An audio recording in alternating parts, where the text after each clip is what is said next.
stronger we are, the more we can carry. The wiser we are, the greater we can solve problems.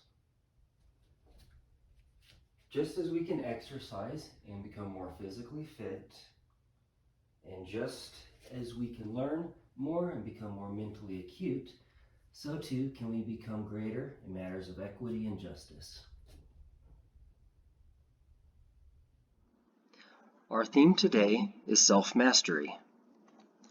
In our last similar theme of self-awareness, we stopped for a minute, considering the pull to first learn about other peoples and cultures.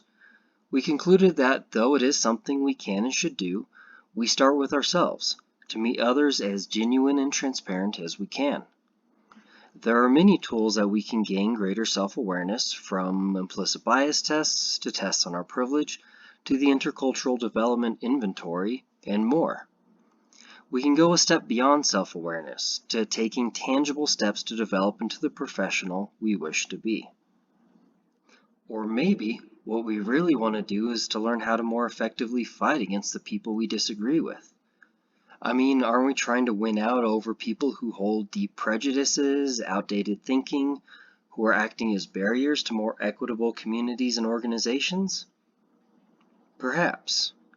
Sooner or later, and if I'm being honest, usually sooner, we end up interacting with people who think equity is a bunch of nonsense, or those who think some groups should have a lower station in society, or know few who are thinking about self-preservation and want us to stop questioning things, to just do our job and collect our paycheck. As romanticized as we can make locking horns sound, that is not going to be a very productive focus of our attention. We are our own instrument in implementing greater equity and inclusion in our work, our organization, and our community. We are the hiker in this visual looking up at the path to the summit. We reach our summit on our own two legs. The summit in our case is whatever goals we have, making our project, our department, our local government better. That colleague or acquaintance who doesn't think equity is real, they're not in this picture. They're down the mountain egging you on to spend your time down there with them, not climbing towards your actual objective. Keep our eye on the prize and take the steps that move up the mountain. For some of us, this means we need to study up on some history. For others, it's about engaging with a specific neighborhood or demographic group to build trust and understanding. For others still, we need to get through our personal struggles and come out the other side more resilient. One more activity to drive home the point. I want each of us to grab 2 pieces of paper or sticky notes or anything tangible to write on. On the first piece, write down what you think the weaknesses, the gaps, the biases in someone else's beliefs that we disagree with. It can be someone we know personally, maybe a public figure like a politician, scholar, or journalist. Preferably make it related to equity, but it doesn't have to be.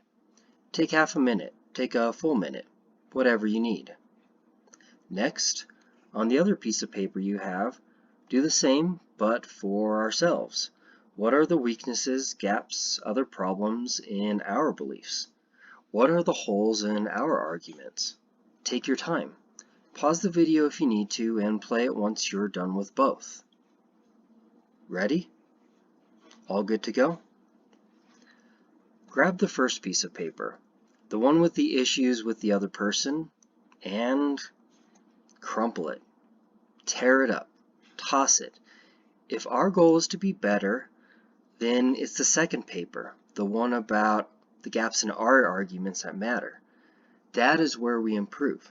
That is where we start making a greater difference than if we just try to find the flaws in someone else.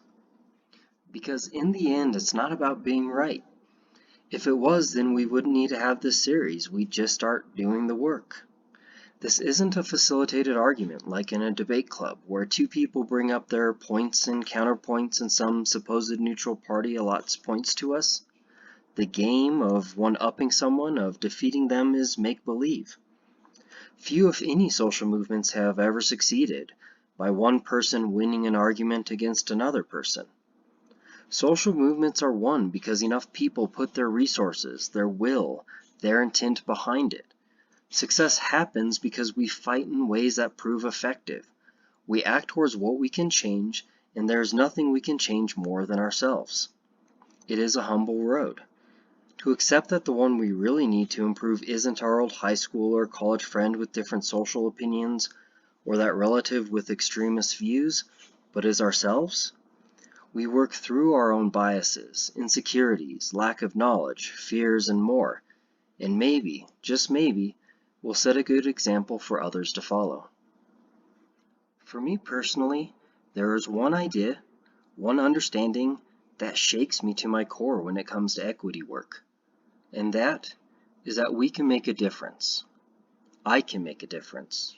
You can make a difference. For many of us, there's the fear of failure, which can be very real. There is also the fear of success, a fear of taking on more and more responsibility, of being the person in the room who can stop something wrong, like say a budget decision that'll leave out a group who needs the service most, or to start something right, like to propose a change to code enforcement that can be more solution-oriented than punitive. A little behind the scenes of this series. I am not fully comfortable and confident making these videos. There's a part of me that wants to say that I've done enough, that I've learned more than many, I'm doing good things in small ways, and to then find a scapegoat, someone I can point out to as the problem so I can ignore my own ability to do my part. I do these videos because right now it is my way of getting better, by practicing how to communicate complex ideas in effective ways. It is my way of taking ownership and sharing what I know, putting myself out there, and know that any critiques or stumbles I have will only make me better the next time around. This is my way of seeking self-mastery. For each of us, we find our own approaches.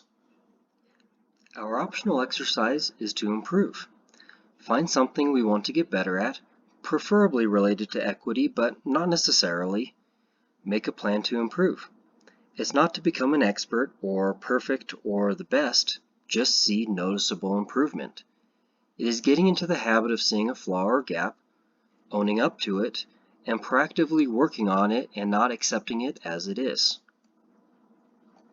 Up next, we talk about an important framing of how we approach equity with the personal journey.